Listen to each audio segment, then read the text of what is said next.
compte en France près de 240 000 étudiants dans les écoles de commerce. Mais cette année, il y a moins de candidats au concours des grandes écoles. C'est ce qu'on va voir avec mes invités. Edwin Carrick, bonjour. Vous êtes directeur de l'école de commerce et de management de Mulhouse, EC2M. Bienvenue sur ce plateau. Merci, bonjour. Et Thierry Coutet, directeur général d'Alzalogue Pharma. Donc, vous avez fait un partenariat avec cette école et vous nous expliquerez pourquoi. Bienvenue également sur ce plateau. Alors, comment expliquer qu'il y ait moins d'étudiants aujourd'hui qui, pour faire des études de commerce, aient moins envie de passer par les classes préparatoires, ces fameuses prépas? Alors, on avait un modèle, si on veut, avant qui était type parcours classique, prépa, école de commerce. Ce modèle existe encore, mais il n'est plus forcément prisé autant qu'avant par les étudiants. Aujourd'hui, quasiment toutes les écoles de commerce, ils font des admissions directes en bac, bac plus 2, bac plus 3. Et il y a le profil des étudiants d'école de commerce a changé aujourd'hui. C'est plus le même qu'il y a 10 ans ou 15 ans en arrière. Et donc, on a des profils qui changent, une génération qui change, et il faut faire avec ces profils-là. Et donc, on doit orienter l'éducation, la formation de ces jeunes qui veulent faire une école de commerce par rapport à toutes ces problématiques. Alors, il y a beaucoup d'écoles de commerce sur le marché, beaucoup d'écoles privées. Comment vous vous positionnez par rapport aux autres écoles? Vous êtes une jeune école et vous insistez sur un point, c'est le côté être à taille humaine. Oui, pour moi, c'est très important. J'avais entendu lors d'une précédente rencontre avec Wendy Bouchard, Small is Beautiful. Et c'est exactement ça ce que j'essaye de mettre en avant. On n'est pas obligé d'avoir 1 millier d'élèves ou plus pour exister.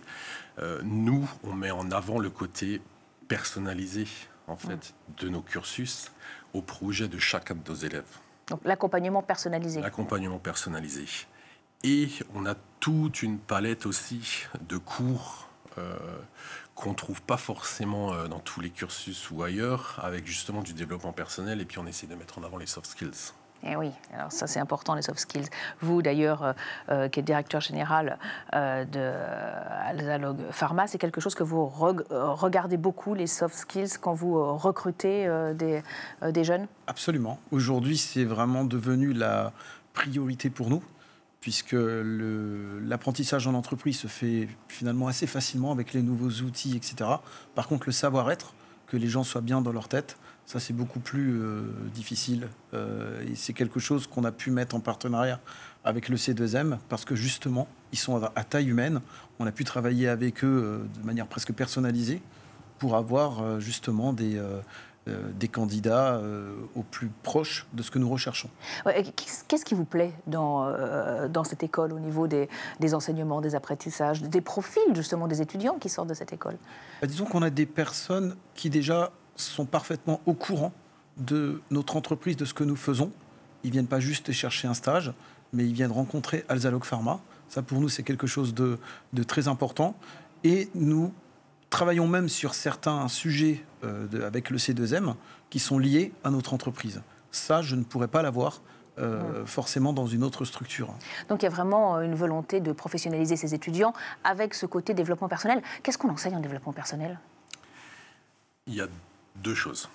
Vous avez un pilier où c'est les compétences professionnelles, les connaissances. Ça peut être en cours, ça peut être sur Internet, ça peut être dans un bouquin. Et vous avez justement le développement personnel ou ce qu'on appelle les soft skills. Les soft skills, nos étudiants, ils ont des cours de secourisme, ils ont de la danse, ils ont du yoga, de la méditation, ils ont un team building cuisine, ils ont de la relaxation, de la sophrologie. Ils ont toute une palette de cours et tout est au programme. Mais est-ce que ça favorise leur employabilité? Absolument, absolument. Aujourd'hui, un recruteur, et puis Thierry me confirmera par rapport à ça, il va regarder effectivement qu'il y a un certain niveau d'études et des connaissances, mais le plus important, c'est la personnalité, les soft skills, la capacité à comprendre son environnement, à analyser, à trouver des solutions à ses problèmes. Ça ne s'apprend pas dans un bouquin, ça ne s'apprend pas sur Internet. Quand j'ai un problème, la réponse, je ne l'ai pas sur Internet, je vais devoir analyser qu'est-ce qui se passe, qu'est-ce que je peux apporter comme solution, qu'est-ce que je vais faire, etc. Et ça se voit tout de suite lors de l'entretien d'embauche? Absolument. Surtout que, en fait, avec le C2M, on a plusieurs candidats qu'on peut sélectionner. On discute beaucoup. Et comme je dis souvent, on peut apprendre un métier, mais pas une personnalité.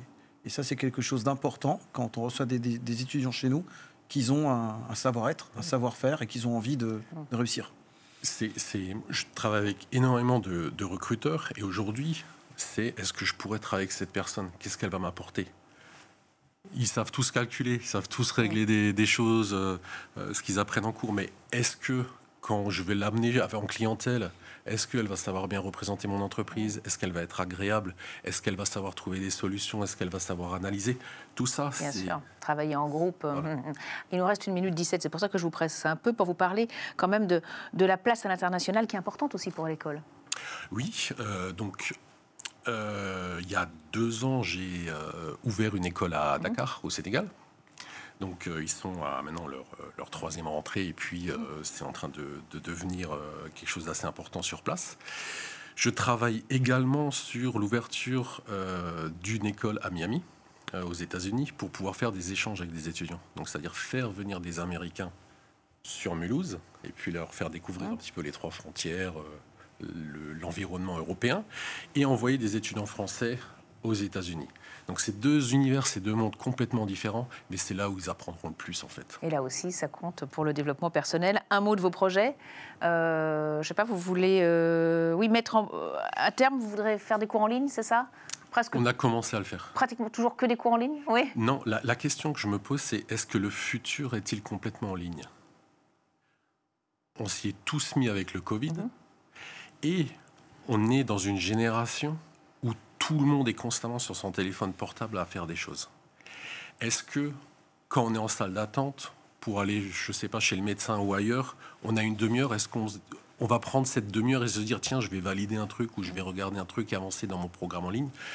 On est en train de travailler sur une chose comme ça. On a déjà un MBA qui est personnalisé et qui est fait en ligne.